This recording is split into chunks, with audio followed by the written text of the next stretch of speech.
Hey, what's going on, guys? Today we're going to be going over every Kinfolk in Kindred Fates. Kindred Fates is a recently backed Kickstarter game focusing on monster collection mixed with an unforgiving open world. From what we've seen so far, it's like Pokemon plus Dark Souls plus Skyrim just meshed into one indie title.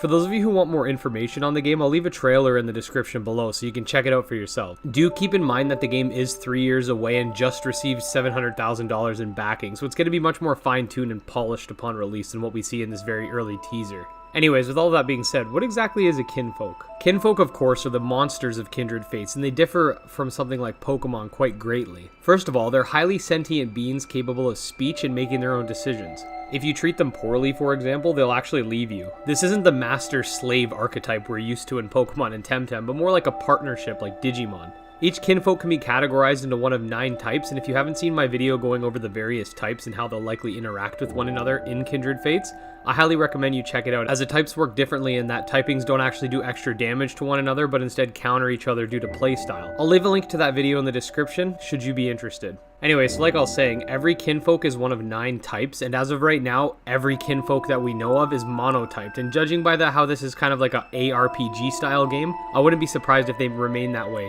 being that each type comes with a playstyle associated to it. Kindred Fates also has branched evolution of many of its Kinfolk, allowing you to make a choice of how you want to evolve it, but we'll touch on that in a future video.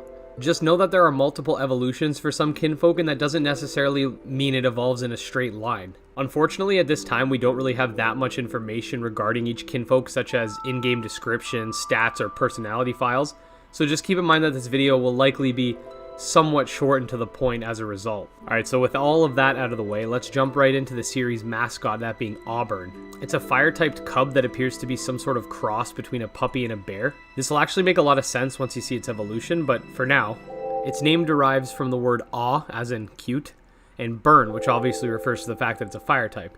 And it's also a play on the word auburn, which refers to a reddish-brown color, much like Auburn's color. It's the first Kinfolk ever revealed.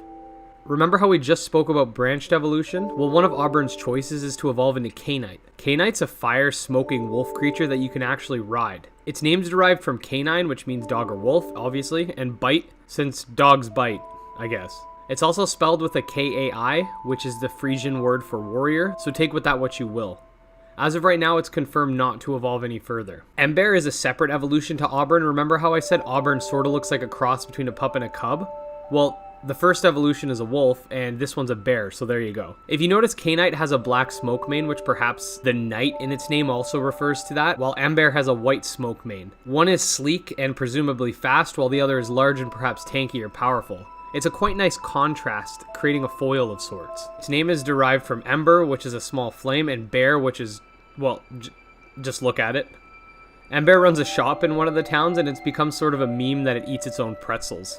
One of the game developers even posted this image, which is Ember performing a praise the sun pose with the pretzel. Need any more proof that this game is inspired by Dark Souls? I think not. It actually has 2 of its own possible branch evolutions on top of it, requiring some ability called Cinder for one of them, which we don't currently have any information about. Skulkin is a dark-type Kinfolk, and not much is known about it regarding its evolutionary path. Its name is quite clearly derived from the words skull and skeleton. We do see some gameplay footage of it, but besides that, that's all we really know at the moment. The next Kinfolk on this list is Castrix, an air-type Kinfolk with a stellar design, might I add.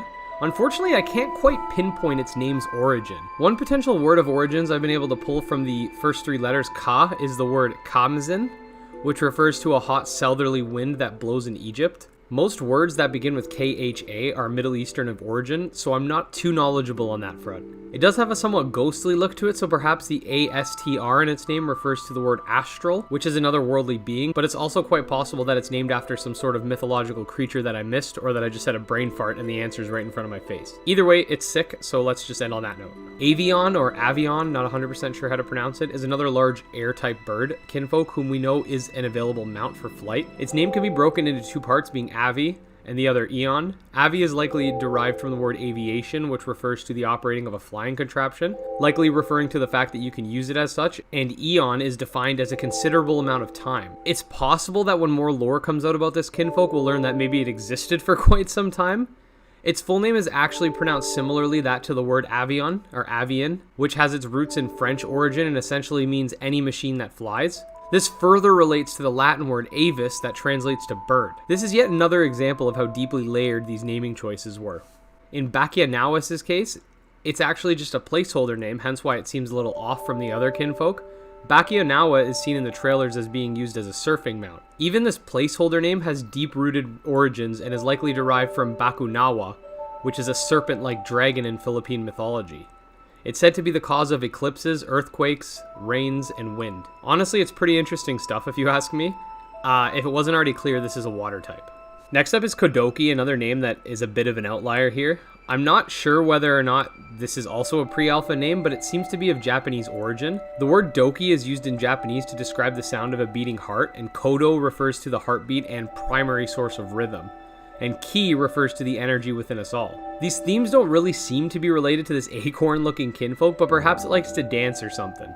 Also, the Japanese word kodoku refers to poisonous magic. If anyone has a better analysis on this name, please be my guest, as I truly couldn't really tell you. It's a Gaia-type kinfolk, and if you watched my every kinfolk-type explain video, you'd know that their combat focus is primarily tokens and minions, so this will be a really interesting creature when we get more information on it. Mechid is a mecha-type kinfolk, and with this name, we're actually back to words that I can describe. Its name's derived from mech, like machine, and kid because it's a kid, or at least a base form. It's actually said to be a master in chess, and of course is quite clearly based off of a pawn chess piece. It has a royal form, which is an exclusive Kickstarter form. Basically, you get an item called a crown, which transforms it, and its evolutions. Speaking of which, Mechid doesn't have a specifically graphed branch tree, but we do know that it has at least 2 family members. One of these evolutions is Gladius, which is based off of the queen chess piece. And like I said previously, we don't know exactly how Mechid evolves and whether or not this is part of one branch or the other. Interestingly enough, the name of Gladius is derived from the word gladiator, which has its origins in Rome, which refers to men who trained with weapons to fight other men and animals. With a name like Gladius, you'd assume a knight chess piece or something to that effect. It does have a royal form, which once again is a Kickstarter exclusive that evolves from the royal Mechid. Speaking of Mechid, its other evolution is currently classified as unknown since we don't have any tangible information about it other than its design. So of course, we're going to do an unknown kinfolk video sometime in the future. Slifer is a null type kinfolk based off of a thievinous raccoon. Wait a sec. Where have I seen this before? Its name is derived from sly, which means to be slick like a thief, and fur, which could either refer to fur, but with the PH to make it sound fancy, or perhaps something a little more adjacent like lifter. Being a null type, its fighting style is really up in the air at this point, since null is sort of like the middle road balanced typing. It has no other known evolutions. There's also one more earth type kinfolk, and I don't mean to keep plugging in other videos here, but I don't want to be too redundant, so if you want to see information about the earth type kinfolk, I'll leave another video card on the screen. We did go over it in depth. But yeah, these are the currently known kinfolk present in Kindred Fates. The game's still quite early in development, but I do plan to cover news updates as well as continue to speculate on various avenues of the game. I still have tons of videos planned, such as going over the general story, the unknown kinfolk, how the breeding system's gonna work, etc. I hope you guys enjoyed the video and hope you'll consider subscribing for more Kindred Fates content. Until next time, peace.